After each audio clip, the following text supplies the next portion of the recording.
Previously, we've looked at certain sequences like a list and a tuple inside of Python.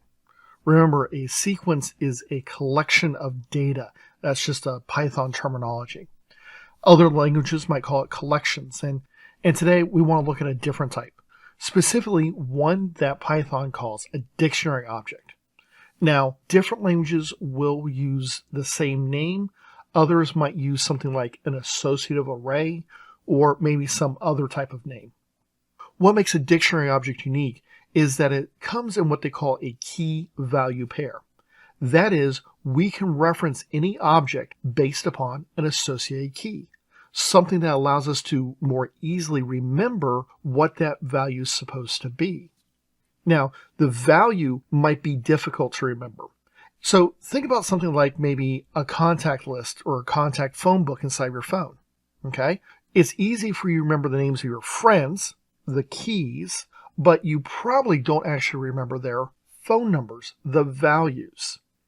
And so this gives us a nice way to associate something easy to remember with something that's difficult to remember. So this winds up being very easy, for example, to use with non-programmers. You don't want to ask a non-programmer or a non-technical person to remember, oh, the sixth entry in my phone book is going to be for my Aunt May. Okay? That's going to be too difficult for almost anyone to remember. But if you can see Aunt May and then you store the phone number and then they can easily see it once it's pulled up, that becomes easy. So let's take a look at how we could do something like that inside of Python. I've got a sample file that's already created, and I'm going to just paste in phone book. And notice that I actually created a variable called phone book. My dictionary object is encapsulated within curly braces.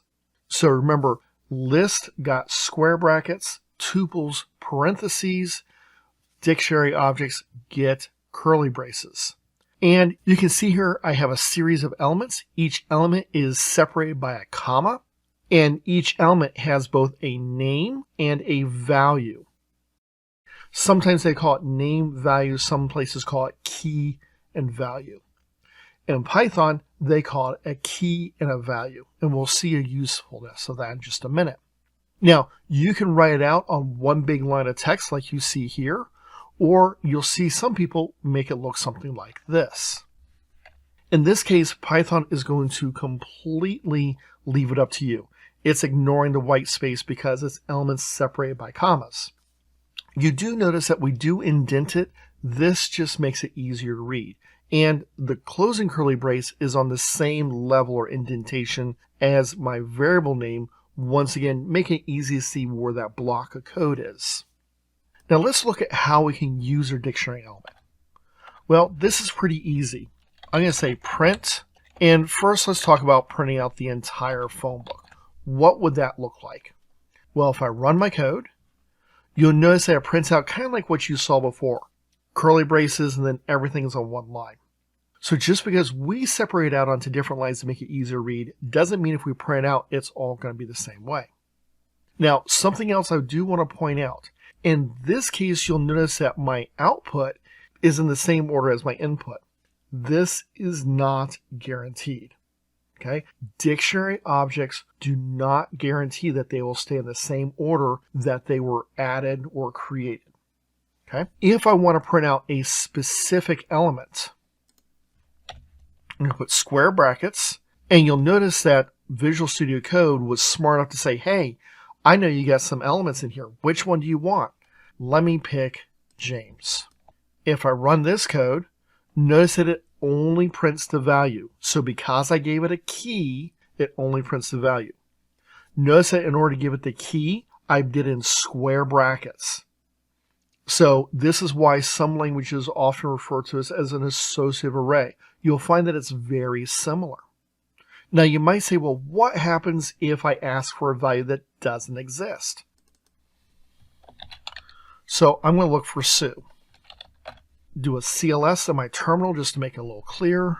I run this, and you see we're going to get what's known as a key error. The key error says that the key that I was looking for did not exist, and therefore there's an error. Python is assuming that you know what the keys are, and it's going to work if it has a key. If it doesn't, it's going to throw an error. Therefore, if we're going to get user input and have them enter in the key, we might want to put this in a try except block. We can return that, hey, no error, this is the value you're looking for. There's an error, value could not be found. Maybe something like that that's just a little bit more user-friendly. Remember, as computers got to more powerful, we need to look at ways that we can make it more friendly for the end user. But what happens if I want to add a SU? Well, adding a value with a given key is actually very easy. I'm going to say phone book, SU, equals, and then I'm going to give it a value.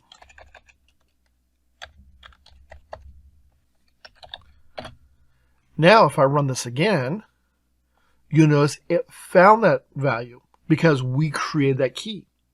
So if we try to assign a value to a key and that key does not exist, it automatically gets added to our phone book or whatever our dictionary object name is. You might ask, well, what happens if that key already exists?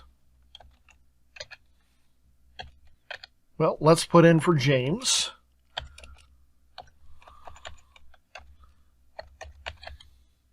And give him a new phone number.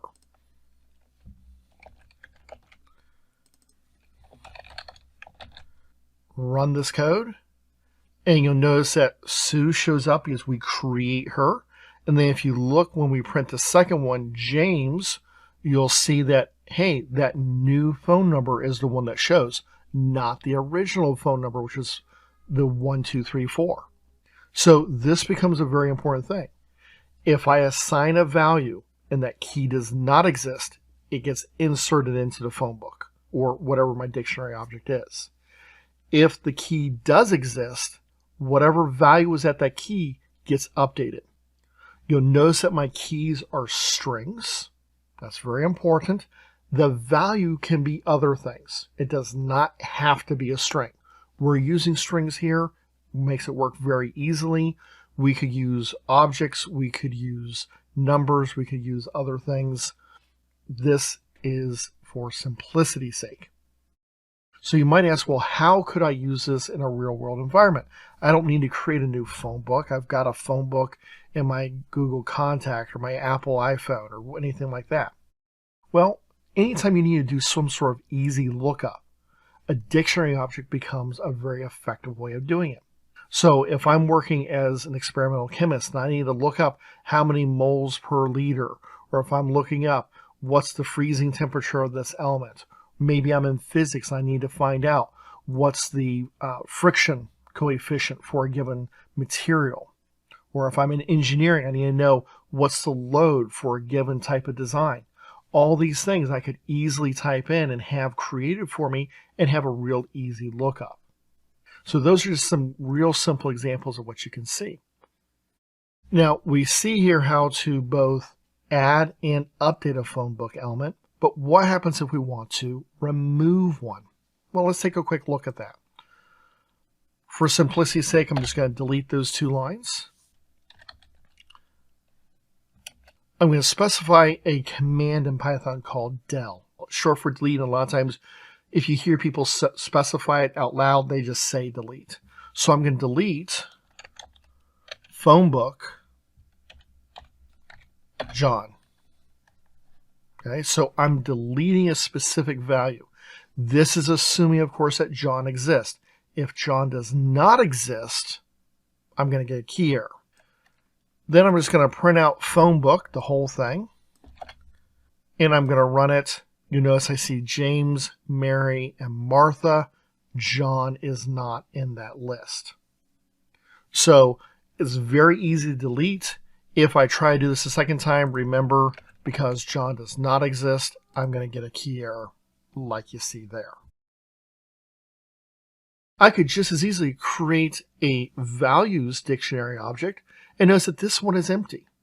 Okay, so there is nothing inside this dictionary object, but all I gotta do is use the curly braces. It's now an object ready for me to use. What does that mean? Well, if I type in values dot, I get several built-in methods that I can start to use. I have update, and we're not going to worry about that. I have pop, though. And pop lets me do something kind of interesting. Assuming that I have a key in here, I can give it a key, and this is going to give me the value and remove that entry from my dictionary. So this creates kind of two steps in one, getting the value and that delete command all at one time. Real interesting way to doing it. If the entry is not there, of course, we're going to get a key error. We have a clear. Clear is, of course, going to delete all of my entries. I have a get. Get is kind of interesting because it's going to get a key or it's going to give me a default value. What would that look like? Well, let's use it real quick. So I can specify values.get Bob.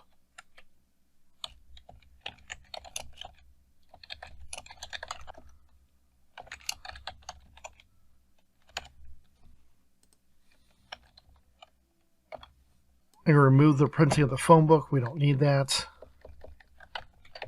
So in this example, we say values.get Bob. This user doesn't exist. So notice we pass in two parameters. One, the key that we're looking for. And then what happens if we don't get that key? Well, instead of getting that key error, we display a default value. Okay, in this case, this user doesn't exist. I'm assuming it's for a user. Of course, we could put anything we want. It's just a string here. If we go and run this, you notice that this user doesn't exist. If I come in here and create a key, Bob, I'll put a colon to separate it, and I'm going to put a value of just 5. Remember, my values don't have to be strings. If I run this now, notice that it prints 5 because that key does exist. So Get has a really useful feature in hiding that user error and giving us a default value. There's lots of different reasons why you might use something like this. Maybe it's a list of email addresses, and if you know the person, it sends it to the right one. If it doesn't exist, it goes to a generic email that's kind of a catch-all. That way, if someone has left the organization, that email address isn't valid anymore, someone still gets it. So there's lots of different things that you can do with something like this. Now, what's another way that you can use a dictionary object? Well, let's say you want to print every item, but you didn't want to have that long string that gets printed out.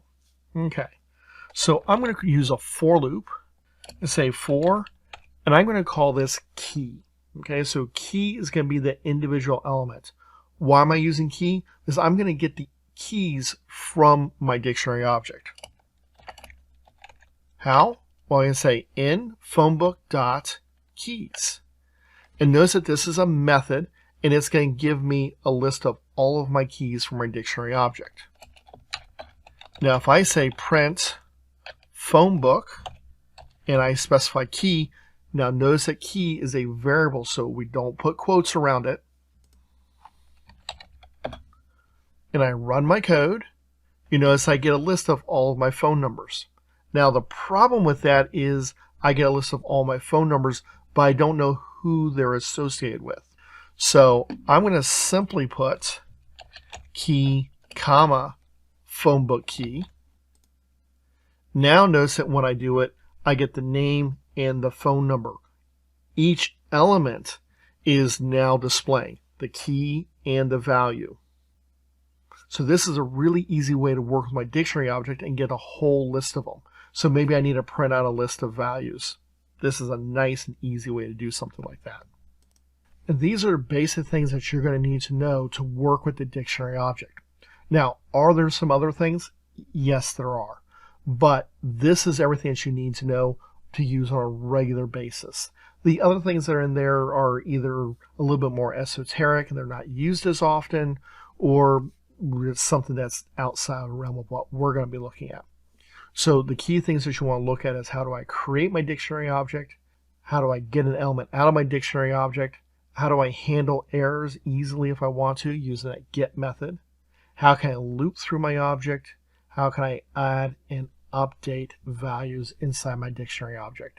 If you can keep track of and do all those things, you're going to be doing really well.